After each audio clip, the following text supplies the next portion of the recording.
Mudah-mudahan Allah senantiasa memberikan cucuran rahmatnya kepada mereka dan keberkahannya. Tidak lupa hadirin jamaah Masjid At-Taubah, bapak-bapak yang ada di masjid dan bapak ibu yang ada di rumah, yang senantiasa menyimak bacaan ayat-ayat suci Al-Quran di setiap pagi hari. Mari kita tanamkan rasa syukur kita kepada Allah dengan segala pemberian yang telah Allah berikan kepada kita, karena pemberian Allah itulah yang terbaik. Salawat dan salam kami aturkan kepada junjungan Nabi Agung Nabi besar Muhammad sallallahu alaihi wasallam yang telah membina umatnya dengan penuh rasa kasih sayang dan contoh yang patut kita ambil dalam kehidupan sehari-hari.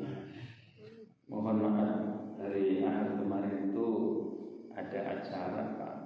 Acaranya sih acara karyawan, tapi acaranya acara arisan. Setiap arisan itu datang ke rumahnya gitu. Jadi kebetulan di tempatnya di Tasik, dari jauh. Dan di di arisan ada tausiah gitu. Jadi tausiahnya itu bolak-balik saya terus, nggak ada yang lain, nggak mau yang lain. Jadi karena dengan saya itu ya namanya sama teman-teman gitu ya, sambil canda, tapi ya ada kesan.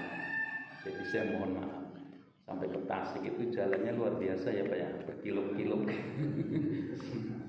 sampai ke sana. Ya itulah. Jadi untuk mempererat di dalam kerja itu tidak cukup hanya di kantor dengan dengan kunjung mengunjungi. Di sanalah menerapkan di dalam bertaruh, tafahum, tarohum, ta'awun, takaful, al-ihsan. Nah itulah yang ditanamkan. Ta'aruf itu kenal mengenal ya Pak ya. Kalau tafahum, saya kira kalau di sini sudah mempraktekkan tafahum. Karena Pak, saya kenal Pak Amri kenal saya. Ini sudah tafahum. Saya tahu Pak Amri ngurus travel umpamanya ya. Ini promosi sekali Pak. Ngurus travel. Jadi kalau jamaah yang mau umroh bisa daftar dengan beliau gitu. Nah, itu tafahum, saling paham. Nanti ada lagi tarohum. Tarohum itu sayang menyayangi.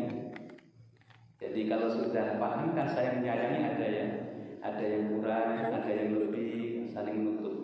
Nah itu tarohum. Sudah tarohum, nanti ta'awun. Itu sudah sama-sama. Ayo kita bareng-bareng. Kayak ketika kita ingin meramaikan masjid itu ta'awun. Saling menolong. Ya, saling menolong. Tapi kalau antara berdua ta'awun itu biasanya bolak-balik kayak pinjam meminjam. Nah itu ta'awun. Nah ini tingkatan yang lebih tinggi lagi takaful. Takaful itu saling melengkapi.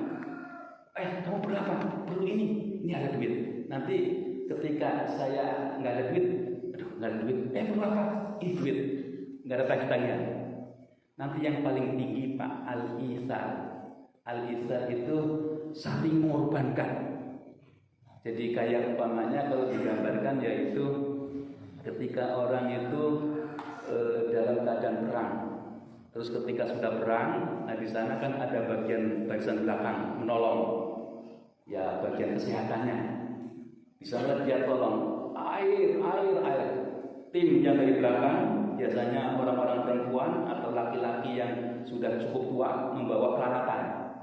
Tiba-tiba dia dengar yang akan ditolong itu bilang air gitu ya. Terus yang akan ditolong bilang tolong saudaraku itu yang lebih ini. Sampai muter nanti kembali kepada orang yang berikutnya, mereka mengorbankan demi yang lain. Nah itu tingkatan yang paling tinggi Pak. Jadi kehidupan duniawi itu memang hanya sebagai kendaraan untuk sampai ke akhirat. Nah ini latihan umpamanya kalau ada sesuatu yang diberikan oleh Allah rezeki, ya kasihlah kepada orang. Latihan. Ini latihannya itu harus terus menerus. Ya Pak Ade ini sudah mempraktikkan ya Pak Ade ya. Dapat dikit kasih. Nah, kasihan kasih. Nah itu, ya siapapun orang dikasih itu senang. Ya orang dikasih senang. Siapapun. Ya ini mempraktekkan itu semua Pak. Jadi arisan tetapi ada manfaatnya. Ya itulah. Kebetulan yang sebagai pimpinan itu istri saya, jadi yang ceramah suaminya. Ya itulah. Ya, mari kita teruskan dari kita, yaitu surah Yasin ayat ke-45 ya Pak. Wa idza qila, seperti biasa saya awal. A'udzu billahi الشيطان الرجيم أعوذ بالله من الشيطان الرجيم بسم الله الرحمن الرحيم بسم الله الرحمن الرحيم وإذا قيل لهم اتقوا ما بين أيديكم وما خلفكم لعلكم ترحمون وإذا قيل لهم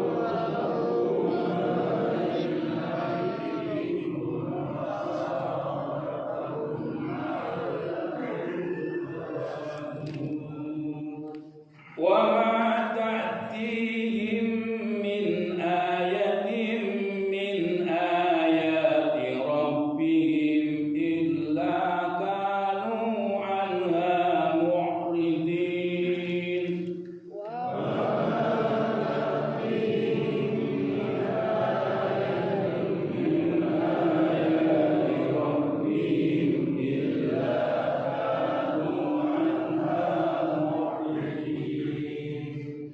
وإذا قيل لهم أنفقوا مما رزقكم الله قال الذين كفروا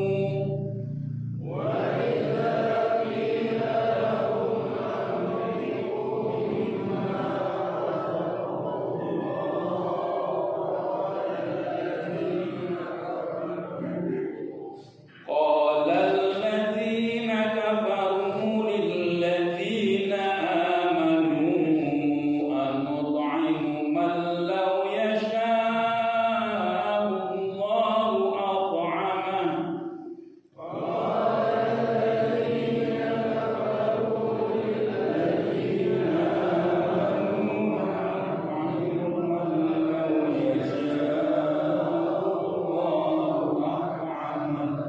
إن أنتم إلا في ضلال مبين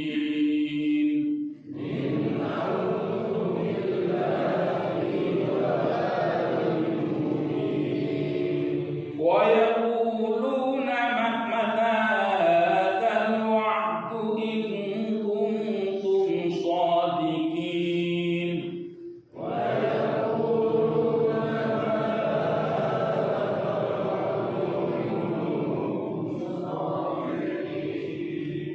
ما ينظرون إلا صيحة واحدة تأخذهم وهم يخصمون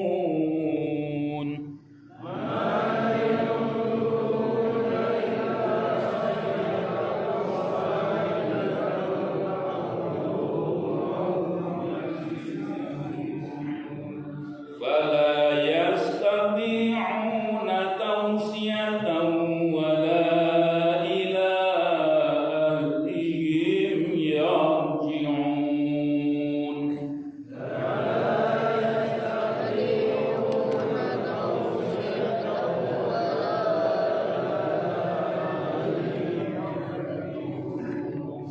صدق الله العظيم.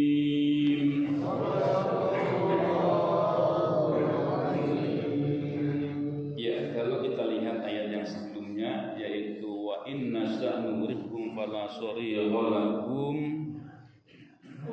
wa la hum yunqadun illa rahmatan minna wa mata'an ila akhir.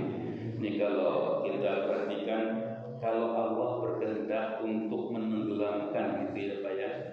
Jadi kalau Allah sudah berkehendak untuk menenggelamkan suatu kaum, suatu daerah, suatu wilayah, maka tidak ada lagi yang bisa menghalang-halangi.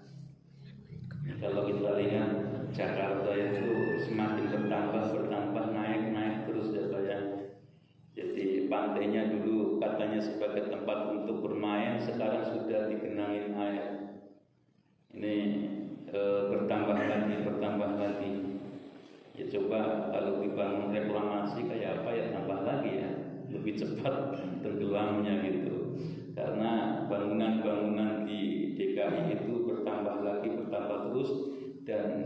gedungnya itu tinggi-tinggi. Kalau kita lihat sejarahnya itu, yang namanya Jakarta itu kan tanah bawahan dari Bogor ya Pak ya, dari Gunung Salak yang dibawa ke sana gitu. Itu jadilah daerah yang namanya Jakarta. Jadi hal yang wajar kalau tidak menutup kemungkinan itu ya akan hanyut gitu. Makanya harus waspada. Ya, yaitulah keadaan yang ada secara ilmiahnya seperti itu. Jadi kalau bahasa Al-Quran ini firman Allah itu tidak ada pernyataan samar-samar, nggak ada. Kalau Allah berkehendak untuk menenggelamkan, maka tidak ada yang bisa untuk menghalang-halanginya. Nah, inilah kehendak Allah. Tapi karena apa? Ya karena kalau kita lihat struktur bumi itu kan bukan berarti lautan itu kelihatannya kan lebih rendah ya Pak ya. Struktur bumi itu kan bundar. Nah itu ya tidak menutup kemungkinan kalau Allah itu menenggelamkan, gampang saja kalau Allah itu berkehendak. Nah ini ya, jadi keberadaan ini semua yang sampai sekarang kita bisa menikmati gitu kira-kira ya. Illa rahmatan minna wa mata'an ilahi. Ini arti bebasnya. Sekarang kita bisa menikmati, kita bisa merasakan adanya keseimbangan antara bumi dan lautan itu, yaitulah karena kasih sayang Allah. Ingat ilahin itu ada batasnya, Jadi semua itu likulli syai'in biqadar. Segala sesuatu itu ada takarannya. Ya takarannya yang pasti itu hanya Allah. Kiamat pasti datang. Kita akan dikumpulkan, nanti ditiupkan, adanya sangkakala itu pasti datang. Hanya Allah yang tahu. Malaikat Israfil hanya untuk menunggu, ya, untuk meniupkan. Kalau tiupkan dia sudah tiupkan di situ. Ya, jadi tidak ada lagi yang bisa untuk menghalang-halangnya. Tiupan itu jangan diartikan, itu kan tiupan. Jangan dikira. Suara yang begitu keras itu bisa merusak organ-organ tubuh kita. Makanya kayak anak-anak kecil itu yang baru lahir, yang umur tertentu itu tidak boleh mendengarkan suara yang kencang-kencang. Ya apalagi suara hentakan ya, naik pesawat aja itu harus dijaga karena desingan suara itu bisa mengganggu telinga. Apalagi kalau Allah sudah berkehendak untuk memerintahkan kepada malaikat untuk meniupkan. Nah disitulah akan mati semua. Nah nanti setelah itu dibangkitkan, kita dikumpulkan di alam mahsyar juga itu pasti. Nah inilah kehendak Allah. Wa idza qila lahum ittaqu ma baina aydikum wa ma khalfakum la'allakum turhamun. Wa idza qila lahum, dan ketika dikatakan kepada mereka ittaqu, takutlah, ma baina aydikum. Ini kalau diartikan ma itu suatu, tapi terjemahan bebasnya yaitu ada semacam siksaan di antara kalian, di depan kalian, wa ma khalfakum, dan apa yang telah terjadi, la'allakum turhamun, agar engkau akan memperoleh kasih sayang Allah. Ya jadi kita itu dikisahkan masa-masa lalu yang terjadi, ya, yang sudah terjadi, dan masa-masa yang dihadapi. Ini semua adalah kehendak Allah, bukan kehendak siapa-siapa. Ya, jadi kalau ada orang yang menyatakan ini bisa diatasi, yang padahal di luar kemampuan manusia, itu orang sombong, ya, orang-orang yang sombong. Jadi ketika dia diserahkan tidak mampu untuk menyelesaikannya. Jadi makanya sesuatu yang tidak mungkin diselesaikan oleh manusia, maka disuruh ingat kepada Allah. Kita tidak boleh melupakan Allah. Ini ada kisah Pak. Orang itu ketika berada di neraka, dia selalu memuji Allah. Memuji Allah. Jadi dengan wiridnya, ya Hanan, ya Manan, ya Hanan, ya Manan, ya Hanan, ya Manan, terus-terusan. Karena tahu Allah ada makhluk yang selalu berzikir di dalam neraka. Maka Jibril pun disuruh oleh Allah, hai Jibril, lihatlah orang yang berada di neraka tetapi tetap dia itu memujiku dengan menyatakan hai pemberi, hai zat yang memberi, hai zat yang memberi, sampai sekarang walaupun dia dalam neraka. Coba tanyakan kepadanya. Jibril nggak tahu di mana tempatnya. Maka dia pun mengadu kepada Allah, ya Allah, di manakah dia ya Allah? Nah ini, ketika ditanya letaknya di sini. Nah kira-kira seperti itu, baru dia tahu. Terus dia tanyakan kepada makhluk yang selalu memuji kepada Allah, hei makhluk, bukankah engkau berada dalam neraka, tapi engkau tetap memuji Allah? Iya, karena Allah walaupun aku ditempatkan di tempat manapun, dia tempat zat untuk dipinta. Dia zat yang punya kasih sayang. Dia punya zat yang selalu baik kepadaku. Nah ini pembelajaran Pak, ketika di dunia kita kesandung jangan bilang aduh, jangan Pak. Ini diingat ya, di dunia aja kita masih ada orang yang kesandung aduh. Ditambah lagi ada kata-kata yang di luar nalar gitu ya, nyebut barang orang gitu ya. Barang-orang disebut-sebut itu yang nggak pas lah. Ya udah diajarin innalillah. Dan inilah yang nantinya diterjemahkan oleh Rasul. Jadi semua para nabi itu tidak ada yang meminta karena sudah dibatasi anggapannya.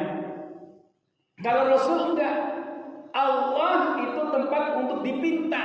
Makanya Rasul itulah yang nanti di akhirat yang bisa memberikan syafaat. Jadi yang namanya Allah itu sepanjang masa tempat untuk dipinta. Nah, makanya nanti ya Rasulullah itu kenapa bisa memberikan syafaat, karena yakin Allah itu adalah tempat kita untuk minta pertolongan. Dan oleh karena itu si makhluk tersebut kan menyatakan bahwa Allah itu tidak berubah. Sifatnya yang dari di dunia sampai akhirat yaitu tetap Al-Hanan, ya Manan, ya Rafi, ya Wadud, ya Karim, terus-terusan, tidak ada putus-putusnya. Kalau di akhirat Pak, itu sebenarnya adalah cerminan kita ketika di dunia. Ya samalah kalau umpamanya di akhirat itu kalau diumpamakan ketika kita dalam keadaan blank Pak. Keadaan blank, nggak ada apa-apa. Nah, pantulan yang ada itu sebenarnya adalah ketika kita itu sadar. Ya ketika blank itu artinya akalnya sudah nggak nyambung gitu ya Pak ya. Jadi otak organ tubuhnya sudah rusak. Dia mengungkapkan la ilaha illallah itu refleks. Jadi itulah cerminan ahli surga itu seperti itu. Apa yang ada pada bibirnya, apa yang ada dalam nafasnya, apa yang ada dalam organ tubuhnya adalah selalu Allah. Nah ini, ya, jadi inilah gambaran ahli surga ya, yang nanti Allah angkat di dalam surga karena dia mempunyai istiqomah. Makanya suruhannya kan kul amantu billah summastaqim. Kalau kalian mau masuk surga, katakanlah aku beriman kepada Allah, kemudian istiqomah. Tidak akan berubah dengan badai, dengan ujian, dengan berbagai macam bentuk godaan, itu tidak akan berubah. Nah ini. Nah kita teruskan. Wa ma ta'tihim min ayatin min ayati rabbihim illa kanu 'anha mu'ridin. Wa ma ta'tihim, dan tidaklah datang kepada mereka min ayatin dari suatu tanda min ayatillah. Ini beda ya Pak ya. Kalau ayat yang pertama itu satu ayat. Kalau yang kedua min ayatillah dari ayat-ayat Allah, dari ayat-ayat Tuhan mereka. Min ayati rabbihim dari ayat-ayat mereka. Illa kanu anha mu'ridin, kecuali mereka itu berpaling. Nah inilah ya, jadi ketika Allah memberikan peringatan, banyak pertanda kekuasaan Allah, tetapi mereka itu berpaling. Ini banyak sekali Pak.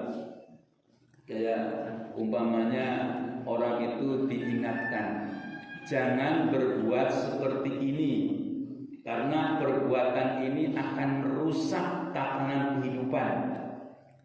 Ya kan, kayak umpamanya orang jadi LGBT ya Pak ya, ACDC gitu ya Pak ya, dipakai mana aja bisa gitu.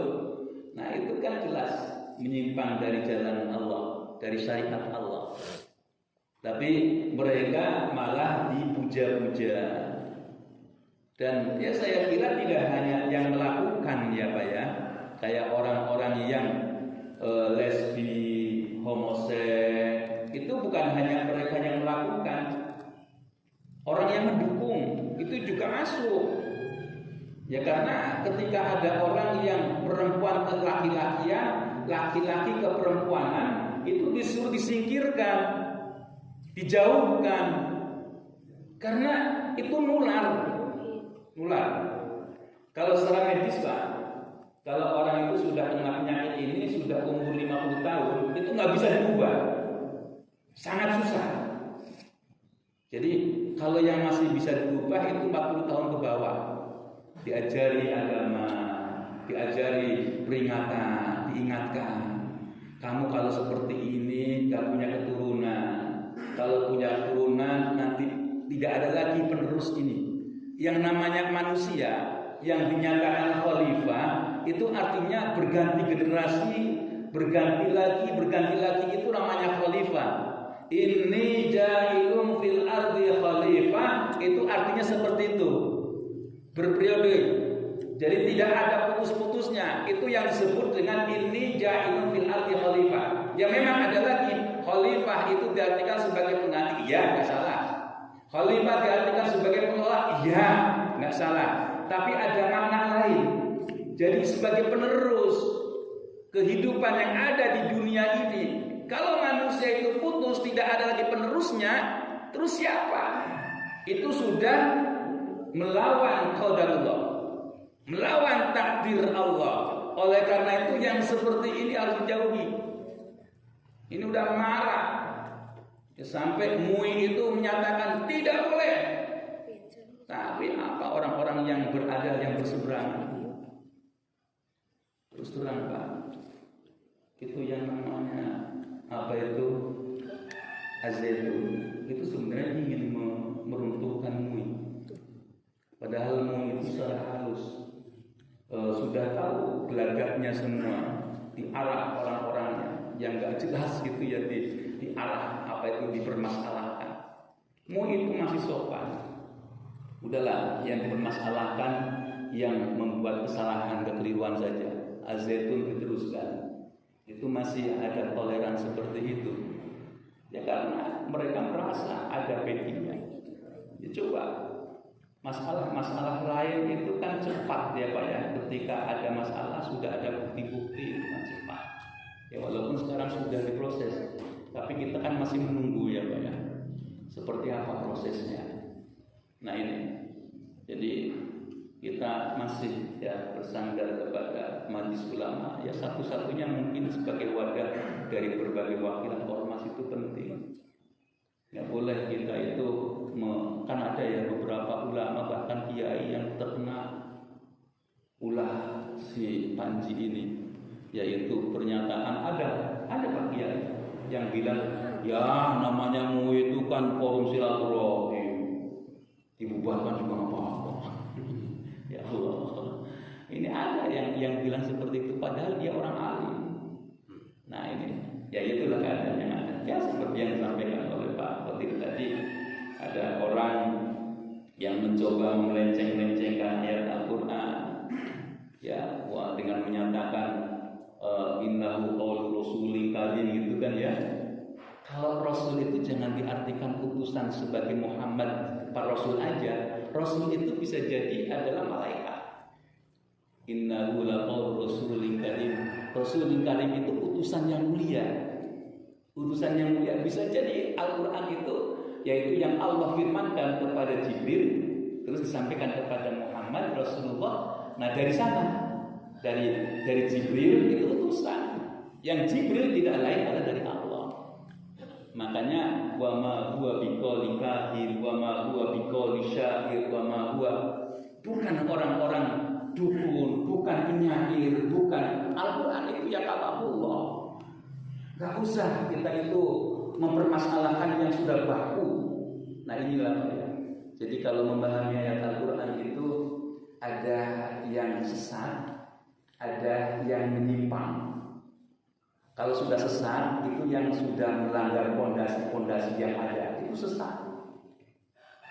Ya, pondasi-pondasi yang sudah baku, kok berbeda, itu sesat.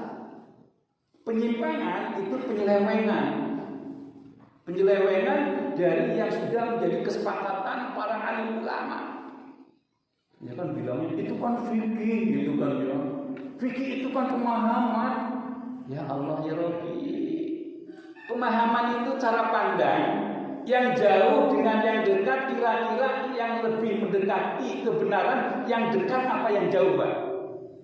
Yang dekat. Nah ini. Jadi dengan alasan, oh itu kan mazhab yang dulu, bilangnya seperti itu. Maliki, Hanafi, Syafi'i, Hambali, itu kan dulu, bilangnya begitu. Itu pemahaman. Ya Allah ya Rabbi. Yang namanya ijtihad aja Pak ya. Ijtihad itu menetapkan suatu ketetapan hukum, itu ada istilah ijtihad mutlak. Mutlak itu artinya bersandar kepada Al-Quran dan hadis. Ijtihad itu ada dua. Ada ijtihad mutlak, ada ijtihad kitabi. Kalau yang sekarang kita kitabi Pak. Jadi menurut pendapat ulama-ulama, terus kita mencoba untuk melihat mana yang mendekati Al-Quran, mana yang mendekati, lebih mendekati kepada hadis. Nah itu yang disebut dengan ijtihad kita. Ya inilah keadaan yang ada. Jadi kalau orang itu yang mempermasalahkan Al-Quran tidak hanya zaman sekarang, dari dulu juga banyak. Ya kalau sekarang ada itu ya keturunan Abu Jahal, Abu Lahab. Mereka sudah biasa yang seperti itu. Jadi selalu ada yang orang-orang yang mempermasalahkan Al-Quran. Ya, jadi di sini sudah diingatkan ya bahwa apa yang datang dari ayat-ayat Allah mereka itu berpaling. Wa idza qila lahum anfiqu mimma razaqakumullah qala alladziina kafaru lilladziina aamanu anut'imu man law yasha'u Allahu at'amah in antum illa fi dhalalin mubin. Ini kalau gambarannya apa ya? Orang diberikan rezeki oleh Allah, terus diberikan rezeki oleh Allah, dia tidak mau memberi. Inilah orang-orang kafir. Maka dia pun berkata kepada orang-orang yang beriman, udahlah mungkin Allah nanti akan memberikan gitu. Jadi bilangnya seperti itu. Itulah orang-orang yang dalam sesat yang nyata. Jadi kalau ada orang diajak untuk bersedekah, untuk berzakat, ya Pak ya. Hei orang-orang kaya, orang bojong yang punya harta, ini biasanya kalau kita di bulan Ramadan ya Pak ya, akan mempermudah setiap kalinya zakat. Nah ketika diminta zakat, nanti Allah akan memberikan kepada mereka rezeki dengan jawaban yang seperti itu. Jawaban itu adalah jawaban yang nyinyir Pak, karena tidak ada keimanan sebenarnya. Ya kalau ada orang yang mengaku muslim, mengaku mukmin, terus disuruh untuk mengeluarkan zakat terus bilang seperti itu, ya termasuk kelompok ayat ini. Disuruh memberikan zakat, disuruhkan bersedekah, malah bilangnya nanti Allah juga akan berdoa. Kira-kira seperti itu. Nah inilah apa itu orang-orang yang berada di nantinya berada di api neraka. Nah mereka berkata juga, wa yaquluna mata hadzal wa'du in kuntum shadiqin. Wa yaquluna, mereka berkata, maka hadzal wa'du in kuntum shadiqin, kapan ini pertolongan janji yang akan yang dianggap benar ini. Nah inilah orang-orang yang tidak beriman. Kalau kemarin sudah kita jelaskan, orang-orang itu nanti di akhirat ya, balasan Allah itu ada tingkatan-tingkatan neraka ya Pak ya. Ada jahanam, ada sakor, ada sa'ir, ada macam-macam. Nah siksaan itu ternyata juga banyak bentuknya Pak. Banyak bentuknya. Ada siksaan yang apa itu yang dikenakan kepada muka yang berkaitan dengan pembakaran. Jadi siksaan itu di samping ada neraka tertentu dan di samping itu juga ada siksaan yang sebenarnya paling pedih, yaitu pembakaran muka. Pembakaran muka. Makanya kita itu tidak boleh melukai muka, nggak boleh ya Pak ya. Membakar juga nggak boleh Pak. Ini mohon maaf, kalau ada di rumah umpamanya kerang-kerang semut merah, jangan dibakar Pak, nggak boleh Pak. Karena hanya Allah yang berhak untuk membakar makhluk itu, hanya Allah. Ya kalau ikan mah boleh ya Pak ya. Kalau bilang ikan nggak boleh Kalau ikan itu memang ya lisannya diambil ya Pak ya. Ya jangan masih lisannya masih ada di boleh.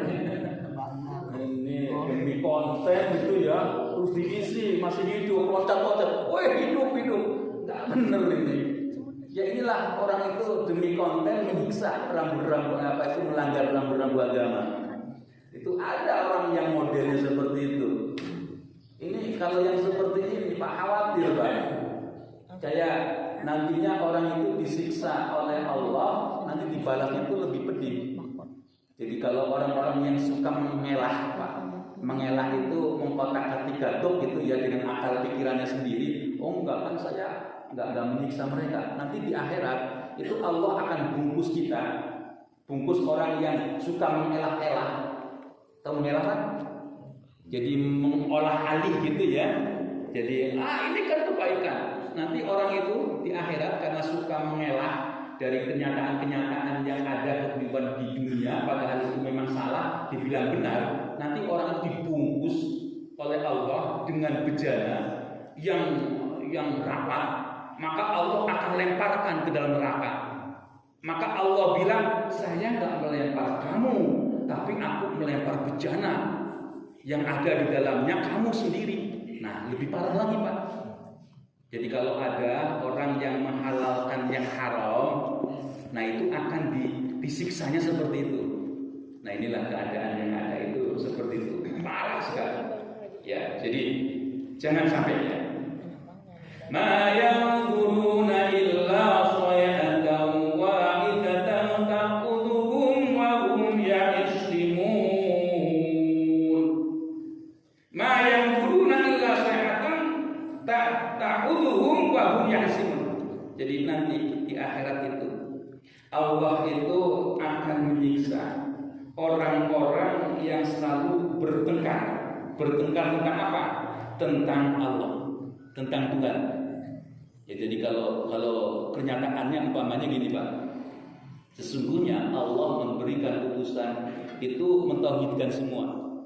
Nggak ada yang apa itu yang berbuat syirik, itu nggak ada. Nah ketika ini ayat Allah turun, qul huwallahu ahad, Allahus samad, lam yalid wa lam yulad wa lam yakul lahu kufuwan ahad. Kok mereka menentang? Nah mereka inilah nantinya akan disiksa dengan siksaan yang luar biasa. Jadi ya memang ketika kita hidup di dunia itu ada istilah kehidupan toleran ya Pak ya. Karena nanti hakim itu kan ayat Al-Qur'an, wal Qur'anil hakim. Ya, Al-Qur'an ini yang akan menghukumi. Ketika kita dalam kehidupan itu tetap untuk toleran. Ada orang yang mengaku Tuhan itu 1, 2, 3, ya udahlah itu urusan dia gitu. Ada orang yang menyatakan, oh ini tempat penyembahan, ya sudahlah itu urusan dia. Tapi kalau ada orang Islam, Pak, kok menyatakan ada Tuhan lain, nah ini yang kita harus bergerak. Kalau ada orang Islam kok masih mengikuti acara-acara yang ada syiriknya, kita harus bergerak mengingatkan. Kalau sudah seperti itu namanya pelecehan. Termasuk kalau ada ayat Al-Quran yang sebenarnya sudah kita yakini adalah kalamullah dan dinyatakan kalam Muhammad, ini pelecehan. Ini harus ditangani, nggak boleh dibiarkan. Ini berapa santri-santri yang sudah dicekokin oleh si Panji ini, yang jelas-jelas mereka itu ingin belajar, ya mohon maaf Pak ya, di sana itu kan kalangan atas semua Pak ya, menengah ke atas, karena kan bayarnya pakai dolar ya Pak ya, pakainya dolar, jadi ya itulah. Dan kenyataannya kan ada di antara mereka itu ya dulu sudah banyak isunya ya Pak ya, santri-santri disuruh untuk mencari dana sampai minta-minta di jalanan, sampai minta kepada orang tua, bahkan lebih dari itu disuruh untuk maling. Karena apa? Karena itu milik Allah. Jadi ini Pak, kalau di NII, tapi mungkin NII-nya bukan NII Kartosuwiryo Pak ya, saya yakin sih bukan, karena Kartosuwiryo itu orang alim, orang kerja agama. Ini yang KW itu, saya kira nama KW itu palsu Pak, komando wilayah namanya ya Pak. Kira oh KW itu palsu gitu, taunya komando wilayah. Nah ini ya, jadi mereka itu diperbolehkan karena ada periodisasi Pak, ada istilah periodisasi, periode Makkah, periode Madinah. Jadi kalau periode Makkah belum ada sholat, belum ada zakat, adanya rampok. Nah ini kan jelas nggak benar. Nah inilah yang harus kita waspadai. Ada nggak orang bojong yang nyantrikan anaknya ke situ? Dulu ada Pak ya? Ada ya. Oh, ada ya. Nah ini ya. Ya tolonglah. Kalau ada masalah, ya jangan kita paksakan lah. Kalau ada masalah, jangan kita paksakan ke sana, gitu ya. Jadi mohon maaf, ada orang alim yang menyatakan, yaitulah menunjukkan orang tua kita itu pengetahuan agamanya masih minim ya Pak ya. Jadi anggapannya itu yang baik. Dan ternyata orang-orang yang menyekolahkan ke sana itu kebanyakan orang-orang yang masuk MTI, orang tuanya kebanyakan. Nah itulah keadaan yang ada, yang harus kita luruskan. Wala yastati'una tawsiyatan wala ila ahlihim yarji'un.